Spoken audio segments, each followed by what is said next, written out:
Hello friends, आपल्या सर्वांची आवडती मालिका हळद रुसली कुंकू हसलं या मालिकेच्या आजच्या शनिवार 13 जूनच्या एपिसोडमध्ये एकानंतर एक धमाकेदार ट्विस्ट आले आहेत. फ्रेंड्स, आजचा एपिसोड खूप जबरदस्त होता. मग नेमकं घडलंय तरी काय? तर आजच्या एपिसोडमध्ये पूजाच्या सुनमुख बघण्याच्या कार्यक्रमाची सगळी तयारी होत होती आणि बाळजाबाईने कृष्णाला तिच्या ठेवणीतली साडी दिली. नंतर तिच्याकडे जे दागिने होते ते सगळे दागिने तिला दिले. कृष्णा ही अतिशय सुंदर दिसत होती. पण मग पूजाने जे करायचं ते केलंच. सगळे मान्यवर मंडळी जमलेली असताना पूजाने सगळ्यांसमोर सांगितलं, ही कृष्णा या घरची सावत्र सून आहे, त्यामुळे या घराच्या पारंपरिक दागिन्यावर तिचा काहीच हक्क नाहीये. मी या घरची थोरली सून असल्यामुळे हे सगळं मला मिळायला हवं, हा वारसा हक्क मला मिळायला हवा. आणि मग सगळ्या पाहुण्यांसमोर कृष्णाने आपल्या अंगावरील सगळे दागिने पूजाला काढून दिले. त्यामुळे कृष्णाचा खूप मोठा अपमान झाला आणि कृष्णा दुःखी झाली. दुष्यंतला म्हणाली, हा माझा खूप मोठा अपमान झालाय आणि ही गोष्ट जर गावभर पसरली तर सरपंच पदाचा अपमान होईल, त्यामुळे मी सरपंच पदाचा राजीनामा देणार आहे. हे ऐकून दुष्यंतला जबर धक्का बसलाय. मग कृष्णा खरंच सरपंच पदाचा राजीनामा देईल का, हे जाणून घेण्यासाठी हा व्हिडिओ शेवटपर्यंत नक्की पहा. फ्रेंड्स, आजच्या एपिसोडच्या सुरुवातीलाच सगळेजण हॉलमध्ये बसलेले असतात आणि समर हा आढळरावांना म्हणतो, आबा आता तुम्ही आमच्या लग्नाला मान्यता दिली आहे, मग सुनमुख बघण्याचा कार्यक्रम आपण करूया. आढळराव म्हणतात, ठीक आहे चालेल ना. समर म्हणतो, आता सुनमुख करायचंच आहे, पण आता पूजाला असं सगळ्यांसमोर कसं उभं करणार, आणि आता आईसुद्धा घरात नाही आहे, त्यामुळे आईच्या दागिन्यांवर पूजाचाच हक्क आहे, त्यामुळे आईचे दागिने पूजाला द्यावे असं मला वाटतं. आढळराव म्हणतात, देऊन टाक. समर म्हणतो, पण कसे देणार, आईचे सगळे दागिने तर तिजोरीत आहे आणि तिजोरीच्या चाव्या तुमच्याकडे, त्या तिजोरीच्या चाव्या देता का? आढळराव समरकडे वाकड्या नजरेने पाहतात. तर मैनावती दलपतला म्हणते, पाहिलं का, याची आई तिकडे येड्यांच्या हॉस्पिटलमध्ये भरती आहे, याला आईचं काही देणं घेणं नाही आहे आणि बायकोसाठी आईचे दागिने मागतोय. दलपत म्हणतो, चांगलं आहे चांगलं आहे.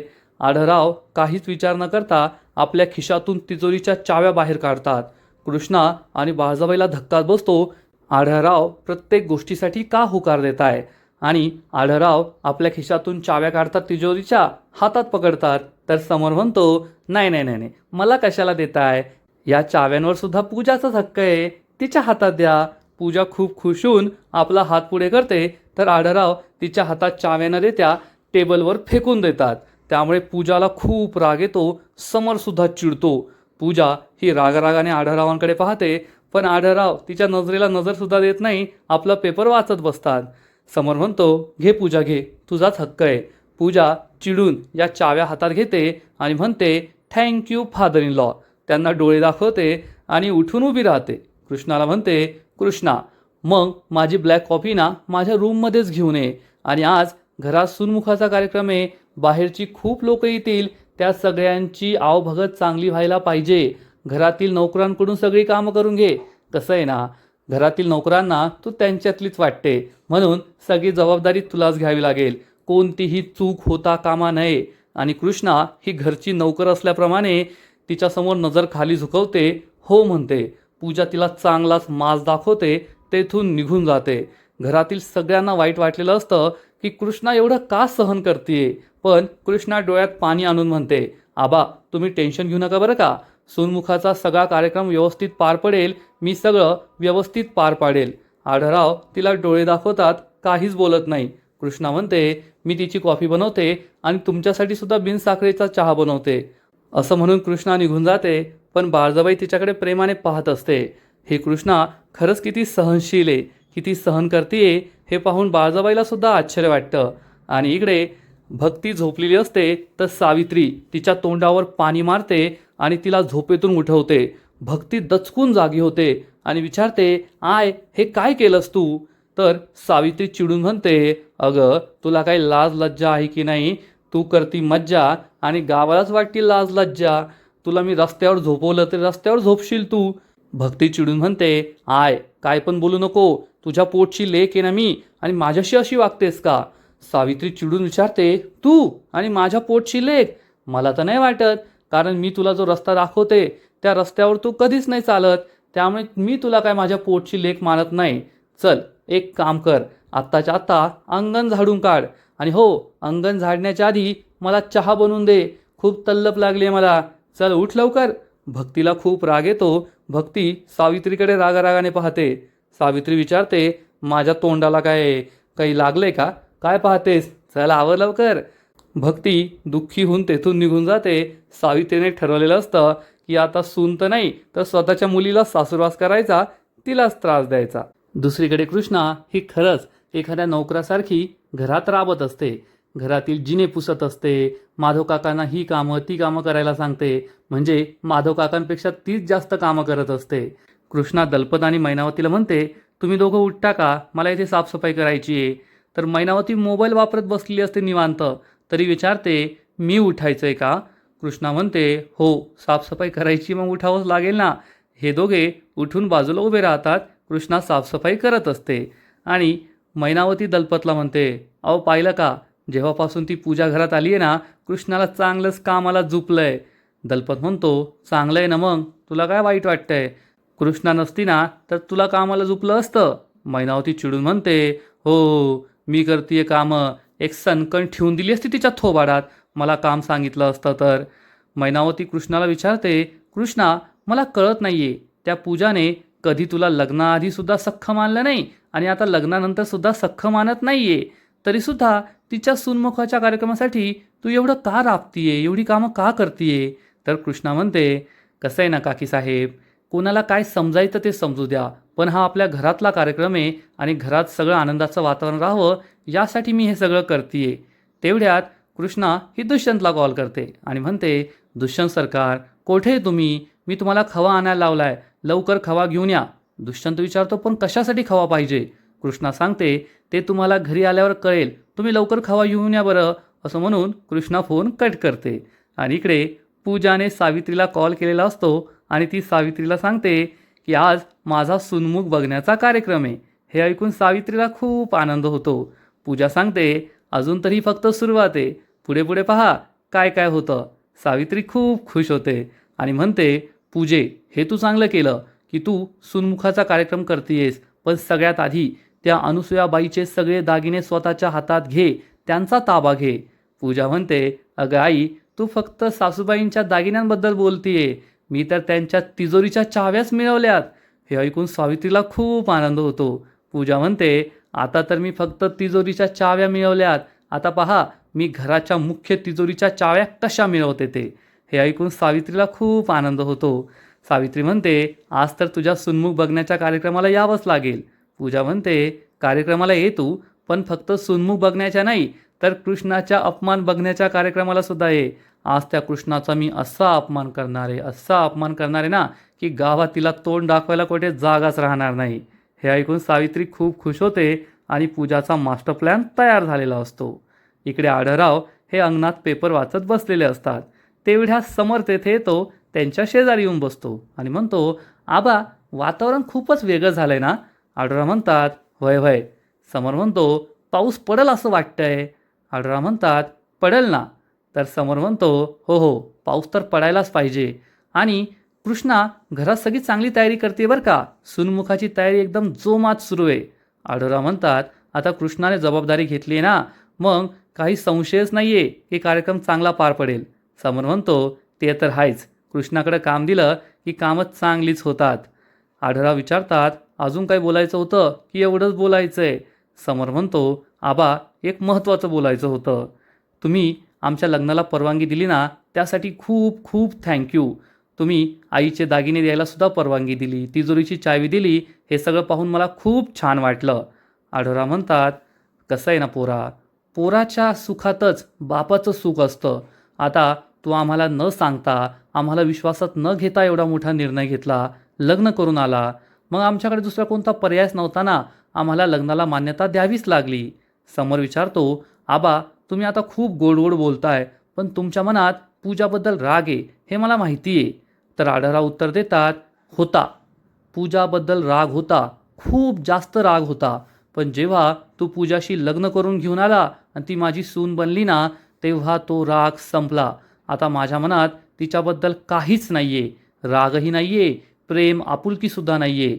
आता ते सगळं तिने स्वतःहून मिळवायचं आहे. हे सगळं ऐकून समरलासुद्धा वाटतं की आपण उगाचच या माणसाचा रागराग करतोय.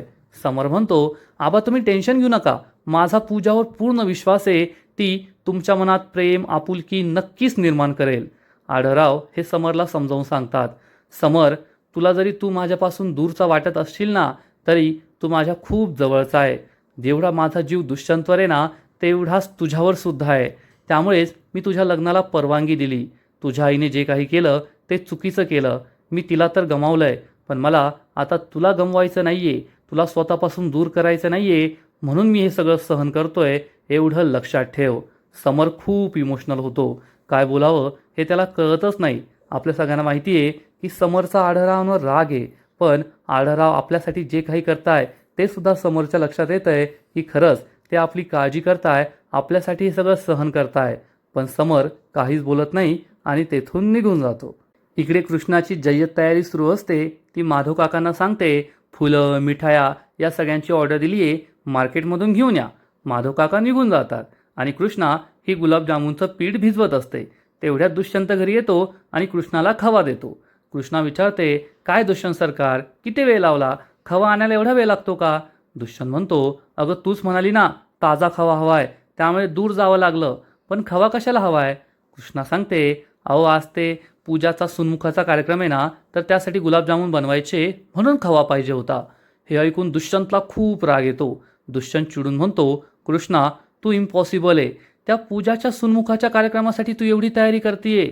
तर कृष्णा म्हणते, अहो जाऊ द्या ना, आता मला पुन्हा आहे ना त्या विषयावर नाही बोलायचं आहे. जाऊ द्या, सगळं द्या सोडून. दुष्यंतला समजतं या कृष्णाशी बोलून काही फायदा नाही आहे. आणि इकडे समर आणि पूजाने तिजोरी उघडून अनुसयाचे सगळे दागिने बाहेर काढलेले असतात आणि एवढे दागिने पाहून पूजाचे डोळेच पांढरे होतात. पूजा म्हणते, समर डार्लिंग किती दागिने, इतके सगळे दागिने? समर म्हणतो, अगं हे पहा, रांगणे पाटलांचे पारंपरिक दागिने, प्रत्येक दागिना 10-10 तोळ्याचा असेल. हे ऐकून पूजा आणखीनच खुश होते. हे दोघे दागिनेच पाहत असतात आणि तेवढ्यात दुष्यंत दरवाजावर नॉक करतो. समर कमीन म्हणतो. दुष्यंत आतमध्ये येतो. दुष्यंतला पाहून हे दोघे खूप चिडतात. दुष्यंत म्हणतो, मला तुमच्याशी महत्त्वाचं बोलायचं आहे. पूजा विचारते, काय? दुष्यंत म्हणतो, तुम्ही दोघे इथे चांगलाच आराम करताय ते दिसतंय मला, पण तेथे एकटी कृष्णा राबतीये तुझ्या सुन्मुखाच्या कार्यक्रमासाठी, त्यामुळे त्याची जाण ठेव. पूजा उद्धटपणे म्हणते, ओके ओके, ठेवेल. कृष्णा हा समरला म्हणतो, तिच्याकडून तर मला कोणत्याही समजूतदारपणाची अपेक्षा नाहीये. समर, तुझ्याकडून थोडीशी आहे, त्यामुळे एक लक्षात ठेव. तुला हे जे वैभव मिळालंय, रांगणे पाटलांचा थोरला मुलगा, थोरली सून असल्याचा मान मिळालाय ना, तो कृष्णाने तुम्हाला मिळवून दिलाय, हे लक्षात ठेवायचं. तर पूजा चिडून म्हणते, ए हॅलो, काय बोलला तू? कृष्णामुळे काय नाही मिळालंय. समरला जन्मापासूनच रांगणे पाटलांचा थोरला मुलगा असल्याचा मान मिळालाय, हे लक्षात ठेवायचं. उगाचच तुझ्या बायकोला त्याचं क्रेडिट देऊ नको. दुष्यंत खूप चिडतो, पण स्वतःला शांत करतो की या बाईशी डोकं लावून फायदा नाहीये, या बाईशी बोलून काही फायदा नाहीये. दुष्यंत हा समर आणि पूजाला शेवटची वॉर्निंग देतो. एक लक्षात ठेवायचं, आज घरात बाहेरून लोक येणार आहे, त्यांच्यासमोर तरी कोणता तमाशा नकोय, हे लक्षात ठेवा. असं म्हणून दुष्यंत तेथून निघून जातो. समर पूजाला विचारतो, पूज्जू डार्लिंग, आज तू सुन्मुखाचा कार्यक्रम तर करणार आहे, पण काही विचार केलाय की नाही? तर पूजा म्हणते, समर डार्लिंग टेन्शन घेऊ नको. मी असा विचार केलाय ना की कृष्णा आयुष्यात परत कधीच हा कार्यक्रम विसरू शकणार नाही. हे ऐकून समर खूप खुश होतो. म्हणजे आता पूजा जे काही करणार आहे ना, ते खूपच डेंजरस असेल, एवढं मात्र नक्की. आढळराव किचनमध्ये येतात आणि कृष्णा तिची तयारी करत असते. आढळराव विचारतात, कृष्णे सगळी तयारी झाली का? कृष्णा सांगते, होय आबा, सगळी तयारी झाली आहे. आढळराव म्हणतात, मग थोडा आराम कर. तर कृष्णा म्हणते, आबा मी आराम केला, मग झालीच सगळी कामं. आढळराव म्हणतात, ते पण खरं आहे. तेवढ्यात माधव काका तेथे येतात. त्यांनी एक मोठा स्टँडी आणलेला असतो पूजा आणि समोरच्या सुन्मुखाच्या कार्यक्रमाचा. माधव काका विचारतात, धाकल्या मालकीनबाई हे कोठे लावायचं? कृष्णा म्हणते, अहो बाहेर लावा ना, गेटजवळ. तर माधव काका म्हणतात, तेच कळत नाहीये, तुम्ही सांगता का? कृष्णा म्हणते, ठीक आहे. आणि कृष्णा ही माधव काकांबरोबर बाहेर येते आणि बाहेर हा स्टँडी लावते. स्टँडी खूप छान लागलाय म्हणून कृष्णाला आनंद होतो आणि कृष्णा पुन्हा एकदा घरामध्ये येते आणि सगळी किचनमध्ये तयारी करते. तेवढ्यात बाळजाबाई तिला हाक मारते. कृष्णा ही बाळजाबाईच्या रूममध्ये येते तर बाळजाबाईने तिचे साड्या दागिने सगळं काढून ठेवलेलं असतं. बाळजाबाई विचारते, कृष्णा यातील कोणती साडी छान आहे? कृष्णाला वाटतं बाळजाबाईला नेसायची आहे म्हणून ती विचारतीये. कृष्णा म्हणते, अहो सगळ्यात छान आहे. कृष्णाला बाळजाबाई सांगते, कृष्णे या सगळ्या माझ्या ठेवणीतल्या साड्या आहेत आणि जेव्हा त्या अनुसूयेने माझ्यावर चोरीचा आळ घेतला होता तेव्हा माझे सगळे दागिने ती घेऊन गेली होती. पण आढळरावांनी नंतर मला सगळे दागिने परत केले. हे माझे सगळे दागिने आहेत आणि आज माझी अशी इच्छा आहे की त्या पूजाच्या सूनमुखाच्या कार्यक्रमात माझी सूनसुद्धा उठून दिसली पाहिजे. त्यामुळे यातली एक साडी तो नेसायची आणि हे सगळे दागिने घालायचे. हे ऐकून कृष्णाला मोठा धक्काच बसतो. कृष्णा म्हणते, नाही बाळजाबाई, मला काही हौस नाही आहे. माझ्याकडे आहेत ना साड्या, मी त्यातली एखादी नेसेल. बाळजाबाई म्हणते, माहिती आहे तुझ्याकडे खूप साड्या आहे, पण यातली एखादी साडी नेसावी अशी माझी इच्छा आहे. त्यामुळे एक साडी कर सिलेक्ट आणि दागिनेसुद्धा घाल. पण कृष्णाला मात्र हे काहीच करायचं नसतं. इकडे सावित्री ही पूजाच्या रूममध्ये येते आणि तिला समोर पूजा दिसते. पूजाने अतिशय सुंदर साडी नेसलेली असते, अनुसूयाचे सगळे दागिने घातलेले असतात आणि पूजा एखाद्या राणीसारखी दिसत असते. सावित्री तिच्याकडे एकटक पाहतच राहते आणि तिची नजर उतरवते आणि म्हणते, अगं पूजे, किती छान दिसतीयस तू. तर पूजा विचारते, दिसते की नाही रांगणे पाटलांची थोरली सून? सावित्री म्हणते, खरं ग, किती छान दागिने, किती छान साडी आहे. तुला आहे ना कोणाची नजर लागायला नको. येथे भाकर तुकडा पण नाहीये, नाहीतर तुझी नजर उतरवली असती. पूजा म्हणते, आई, मला कोणाची नजर लागत नाही, उलट माझी नजर दुसऱ्यांना लागते, त्यामुळे तू टेन्शन घेऊ नको. तर सावित्री म्हणते, अगं या घरात आहे ना ती झिपरी, ती कृष्णी, तिची नजर लागेल ना तुला. तर पूजा म्हणते, नाही नाही, मला कोणाचीच नजर लागणार नाहीये, तू टेन्शन घेऊ नको. आता मी काय करते ना ते तू बघतच राहा. हे ऐकून सावित्री खूप खुश होते आणि इकडे कृष्णा ही बाळजाबाईची साडी दागिने घालण्यास नकार देते. बाळजाबाई म्हणते, कृष्णा, एकदा सांगितलं ना ते ऐकायचं. सासूईन मी तुझी, सासूचं ऐकायचं असतं, नाहीतर आधीसारखा सासूरवास करू का? कृष्णा म्हणते, नाही नाही नाही, आधीसारखा सासूरवास नका करू, आत्ता जसं वागताय ना तसंच वागा. बाळजाबाई म्हणते, मग तसंच वागायचं असेल ना तर गुपचूप एक साडी घे आणि दागिनेसुद्धा घाल. कृष्णा हो म्हणते. बाळजाबाईला खूप आनंद होतो आणि इकडे सावित्री म्हणते, अगं पूजे, ते आपलं काय शेल्फी का ते घे ना. पूजा विचारते, काय? सावित्री म्हणते, अगं ते शेल्फी तू दिवसभर घेत असते ना, असं ऊ आ ऊ तोंड करू करू, ते शेल्फी घे ना आपलं. तर पूजा म्हणते, सेल्फी आणि तो सुद्धा तुझ्याबरोबर? सावित्री विचारते, म्हणजे? पूजा म्हणते, अगं तुझ्याकडे पहा, माझ्याकडे पहा, आता आपलं स्टेटस वेगळं आहे, मी काय तुझ्याबरोबर सेल्फी घेणार नाहीये. सावित्रीला जबर धक्काच बसतो. सावित्री म्हणते, अगं असं काय बोलतीये, मी छान दिसतीये ना, मस्त हा हार घातलाय आणि माझ्या डोळ्याखाली काळी वर्तुळं पण नाहीये, सुरकुत्या पण नाहीये चेहऱ्यावर आणि छान दिसते मी, काढ माझ्याबरोबर सेल्फी. पूजा म्हणते, आई, तुला स्पष्टच सांगते, आता मी रांगणे पाटलांची थोरली सून आहे. एवढी भारी साडी, एवढे छान दागिने, एवढं सगळं असून मी तुझ्याबरोबर सेल्फी नाही काढू शकत. आपल्या दोघांचं स्टेटस वेगळं आहे. सावित्री विचारते, स्टेटस म्हणजे? पूजा म्हणते, अगं आई, बरोबरीचे लोक असतात ना, तुझी आणि माझी बरोबरी का? आणि तुला खरं सांगायचं ना तर तू अगदी गावंढळ दिसतीये, गावंढळ, त्या कृष्णासारखी. हे ऐकून सावित्री खूप चिडते आणि म्हणते, ए पूजे, तुला जर माझ्याबरोबर सेल्फी काढायचं नसेल तर नको काढू, पण मला त्या कृष्णाची बरोबरीत नको ठेवू. ती कृष्णा आहे ना एक नंबरची अवदसा आहे, अवदसा. मी अवदसा नाही आहे, ती पांढऱ्या पायाची आहे, मी पांढऱ्या पायाची नाही आहे. ती कपाळ करंटी आहे, मी कपाळ करंटी नाही आहे, हे लक्षात ठेवायचं. पूजा म्हणते, व्हॉट एव्हर, मी माझे फोटो काढते, मी तर खूप गोड दिसतीये. असं म्हणून पूजा स्वतःचे सेल्फी काढते, पण स्वतःच्या आईबरोबर सेल्फी काढत नाही. आता ही पूजा खूप माजली आहे आणि स्वतःच्या आईला सुद्धा तिने माज दाखवला, एवढं मात्र नक्की. आणि दुसरीकडे बाळजाबाई हिने कृष्णाला तयार केलेलं असतं. कृष्णा ही बाळजाबाईची साडी, बाळजाबाईचे दागिने घालून अतिशय सुंदर दिसत असते. तेवढ्यात दुष्यंत बाळजाबाईच्या रूम बाहेर येतो आणि आवाज देतो, कृष्णा, ये लवकर बाहेर, सगळे वाट पाहताय. तर कृष्णा म्हणते, दुष्यंत सरकार, तुम्हीच या ना आतमध्ये. पण ही बाळजाबाईची रूम आहे, त्यामुळे दुष्यंतला आतमध्ये जायचं नसतं. त्यामुळे दुष्यंत बाहेरच थांबतो आणि म्हणतो, नाही तू ये बाहेर. तर बाळजाबाई म्हणते, अरे दुष्यंत, 1 मिनिट आतमध्ये ये, तुझी बायको काय भारी दिसतीये पहा तरी. पण दुष्यंतला आतमध्ये जायचं नसतं. दुष्यंत म्हणतो, नाही मी बाहेरच बरा आहे, कृष्णा ये बाहेर. कृष्णा म्हणते, दुष्यंत सरकार असं काय करताय, या ना 2 मिनिटं आतमध्ये. दुष्यंतचा नाईलाज होतो आणि दुष्यंत आतमध्ये येतो आणि कृष्णाला पाहताच तो तिच्याकडे पाहतच राहतो. कृष्णा अतिशय सुंदर दिसत असते.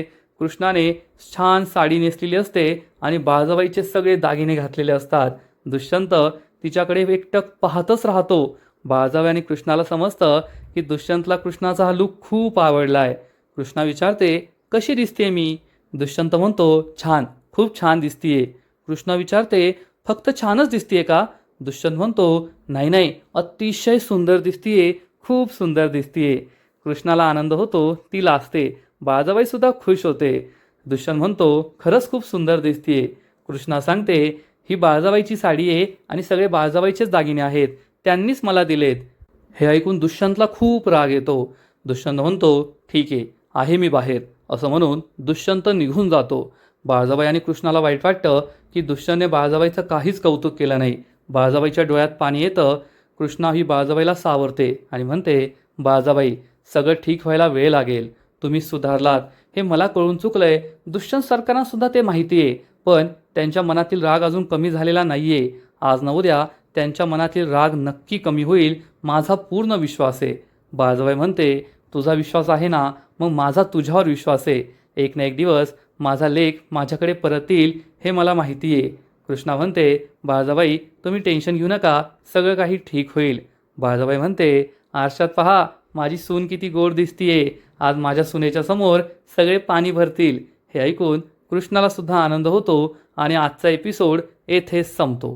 फ्रेंड्स, हळद रुसली कुंकू हसलं या मालिकेचा आजचा एपिसोड खरंच खूप भारी होता, इंटरेस्टिंग होता. पण पूजा ही घरात आल्यापासून जे काही होतंय ना, ते पाहून मन थोडंसं दुःखी झालंय. कारण असं नाहीये की या घरात कृष्णाला याआधी त्रास झाला नाही. जेव्हा बाळजाबाई वाईट वागत होती तेव्हा कृष्णाला सासूरवास होत होता. जेव्हा अनुसूया घरात आली तेव्हा कृष्णाला त्रास होत होता. पण तेव्हा कृष्णा या सगळ्या गोष्टींना एकदम खंबीरपणे तोंड देत होती. तिने कधी बाळजाबाईचा त्रास सहन केला नाही, अनुसूयाचा त्रास सहन केला नाही. या सगळ्यांना ती पुरून उरली होती. पण जेव्हापासून पूजा या घरात आली आहे तेव्हापासून कृष्णाने पूजासमोर सपशेल शरणागती पत्करली आहे. पूजा तिला काही बोलते, कृष्णा खाली मान घालून ऐकून घेते. पूजा तिचा अपमान करते, कृष्णा तो सहन करते. आणि बाळजाबाई तर काय आता देव माणूसच झाली आहे. त्यामुळे बाळजाबाई सुद्धा आधीसारखी राहिली नाहीये. बाळजाबाई जरी आधीसारखी असती तर या पूजाची चांगलीच जिरवली असती. पण बाळजाबाई सुद्धा सगळं काही ऐकून घेतीये. म्हणजेच आता बाळजाबाई आणि कृष्णा या सासू सुना कमी आणि बहिणी बहिणी जास्त वाटताय. दोघीसुद्धा त्यागाची मूर्ती, जसं काय त्यांना अपमान सहन करण्यासाठीच या घरात आणून ठेवलंय असं झालंय. ते पंचिंग बॅग असतं ना, की आपला जेवढा राग असेल त्या पंचिंग बॅगवर काढायचा, तसंच पूजासाठी कृष्णा ही पंचिंग बॅग झाली आहे. पूजा ही दिवसभर तिच्यावर भडास काढते, तिचा अपमान करते, तिला वाटेल ते बोलते आणि कृष्णा मान खाली घालून सगळं सहन करते. आणि कारण काय, आढळरावांचा आनंद, हे घर एकत्र ठेवणं. मग काय सगळी जबाबदारी कृष्णानेच घेतली आहे का. थोरली सून म्हणून पूजाची काही जबाबदारी नाही आहे का. पण आढळराव काही बोलत नाही, दुष्यंतचं कुणी ऐकत नाही आणि कृष्णाची बोलण्याची हिंमत नाही आहे. त्यामुळे पूजाचा माज दिवसेंदिवस वाढत चाललाय, एवढं मात्र नक्की. फ्रेंड्स, हळद रुसली कुंकू हसलं या मालिकेचा आजचा एपिसोड तर भारी होता. पण पुढील एपिसोड आणखीन भारी असणारे, आणखीन मोठा ट्विस्ट या मालिकेत येणारे. मग नेमकं घडणार तरी काय, तर पुढील एपिसोडमध्ये आपण पाहू की कृष्णा ही या सूनमुखाच्या कार्यक्रमासाठी तयार होऊन येईल. सगळे गावातील मोठे मोठे थोरली मंडळी तेथे आलेली असतील आणि त्याच वेळेस पूजा ही कृष्णाला पाहून खूप चिडणार आणि घरातील सगळ्यांसमोर हा जाब विचारेल की कृष्णाने एवढे दागिने का घातले आहेत. हे सगळे दागिने रांगणे पाटलांचे वंश परंपरेने आलेले वारसा हक्काचे दागिने आहेत आणि या दागिन्यांवर या घराच्या थोरल्या सुनेचा हक्क आहे. पहिली गोष्ट तर बाळजाबाईकडे हे दागिने होते, पण बाळजाबाईचा आता या घराशी काही संबंध नाहीये. आढळराव आणि त्यांचा घटस्फोट झालाय, त्यामुळे बाळजाबाई या दागिन्यावर हक्क सांगू शकत नाही. कृष्णाकडे हे दागिने राहू शकत नाही, कारण कृष्णा या घरची सावत्र धाकटी सून आहे आणि या घरची थोरली वारसा हक्क असलेली सून मी आहे. त्यामुळे या सगळ्या दागिन्यांवर माझा हक्क आहे, हे सगळे दागिने मलाच मिळाले पाहिजे. आणि पूजा हे सगळं बोलत असताना आढळराव नेहमीप्रमाणे गप्प बसतील, काही एकही शब्द बोलणार नाही. बळाजाबाईचाच काय हक्कच राहिला नाही, ती काही बोलू शकत नाही. आणि कृष्णासुद्धा गप्प बसणार. दुष्यंत काही बोलण्याचा प्रयत्न करेल, पण कृष्णा त्याला गप्प बसवणार. आणि मग कृष्णा ही स्वतःच्या हाताने आपल्या गळ्यातील, आपल्या अंगावरील सगळे दागिने पूजाला काढून देणार सगळ्या गावकऱ्यांसमोर. म्हणजे कृष्णाचा खूप जबरदस्त अपमान होणार आहे. आणि कृष्णाला हा अपमान सहन होणार नाही. कृष्णा दुःखी होऊन आपल्या रूममध्ये येईल आणि दुष्यंतला म्हणेल, दुष्यंत सरकार, आज त्या पूजाने फक्त माझा अपमान नाही केला, तर या गावच्या सरपंचाचा अपमान केला आहे. आणि त्यामुळे ही गोष्ट जर सगळ्या गावात पसरली तर माझी किती बदनामी होईल.